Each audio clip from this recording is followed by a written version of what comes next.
नमस्कार। दिन भर की अंतर्राष्ट्रीय खबरों पर आपका स्वागत है। आज की सबसे बड़ी खबर सामने निकल के आ रही है भारत से, जहां पर भारत सरकार अपने अंडमान एंड निकोबार आइलैंड पर 72,000 करोड़ रुपए की लागत से एक नए प्रोजेक्ट को अप्रूवल दे दिया है। इस नए प्रोजेक्ट की मदद से हम बे ऑफ बंगाल, बांग्लादेश, श्रीलंका, यहां तक कि साउथ चाइना सी में कड़ी निगरानी रख पाएंगे और भारत के स्टेप से चीन पूरी तरीके से आग बबूला हो चुका है। भारत सरकार के उस प्रोजेक्ट की बात की जाए जिससे आज चीन की चिंताएं कई गुना ज्यादा बढ़ चुकी हैं। असल में पिछले साल भारत सरकार भारत के अंडमान एंड निकोबार में करीब 72,000 करोड़ रुपए की लागत से बनने वाले एक नए प्रोजेक्ट को देश के सामने रखती है, लेकिन कई प्रकार के क्लियरेंस न मिलने की वजह से ये प्रोजेक्ट लटका हुआ था और अब फाइनली इस प्रोजेक्ट को अप्रूवल दिया जा चुका है। और आप यकीन मानिए, भारत का ये प्रोजेक्ट भारत की डेवलपमेंट के लिए बहुत ज्यादा इंपॉर्टेंट होने वाला है। असल में भारत का अंडमान एंड निकोबार आइलैंड तमाम आइलैंड से मिलकर के बना है, लेकिन अगर आप सबसे नीचे जाएंगे तो आपको मिलेगा ग्रेट निकोबार। और इसी आइलैंड पर भारत ने नई डेवलपमेंट के इस प्रोजेक्ट को देश के सामने रखा, जहां पर कुछ बड़ी चीजें तैयार की जानी थी।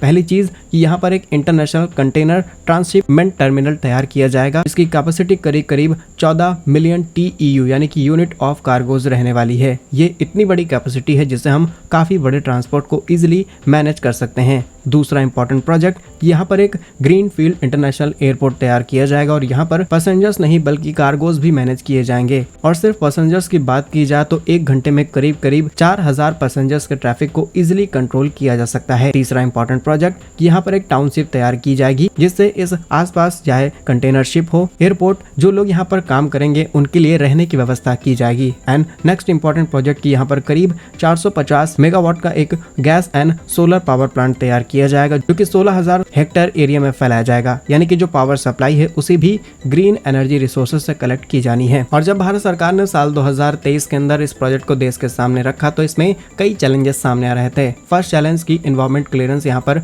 नहीं मिल पा रहा था। इसके अलावा वहाँ पर रहने वाली जो लोकल पॉपुलेशन है वो भी इस बात का अपोज कर रही थी कि इस नए प्रोजेक्ट की वजह से लाखों पेड़ पौधे काटने पड़ेंगे जो वातावरण के लिए सही नहीं है। लेकिन सभी चीजों को सेटल करते हुए आज हम फाइनली इस जगह पर पहुंच चुके हैं जिससे अब इस नए प्रोजेक्ट को अप्रूवल मिल चुका है। करीब 72,000 करोड़ रुपए की लागत से भारत इस प्रोजेक्ट को तैयार करेगा और ऑलरेडी यहाँ पर भारत ने कई बेसेस भी बना करके तैयार रखे हैं और चीन इसी बात से बिल्कुल भी खुश नहीं है। असल में ये एक ऐसी लोकेशन है जहाँ से हम साउथ चाइना सी पर नजर रखने वाले हैं और चाइना इसी रूट के माध्यम से अपना मैक्सिमम इंपोर्ट एक्सपोर्ट करता है। यानी कि ग्लोबली होने वाले जो भी ट्रेड्स हैं भारत पर उनकी नजर रहेगी और तमाम दुनिया के शिप यहाँ पर रुकेंगे, फ्यूलिंग करेंगे, रिफ्यूलिंग होगी, जिससे भारत आसानी से कमाई कर सकता है। इसके अलावा चाहे बे ऑफ बंगाल हो या फिर बांग्लादेश का कोस्टल एरिया या फिर श्रीलंका के आसपास भटकने वाली चीजें, इन सभी पर भारत कड़ी निगरानी रख पाएगा और इसीलिए आज इसे भारत का सबसे इंपॉर्टेंट प्रोजेक्ट बताया जा रहा है। भारत सरकार के इस कदम पर आप क्या सोचते हैं, कमेंट्स में जरूर बताइएगा।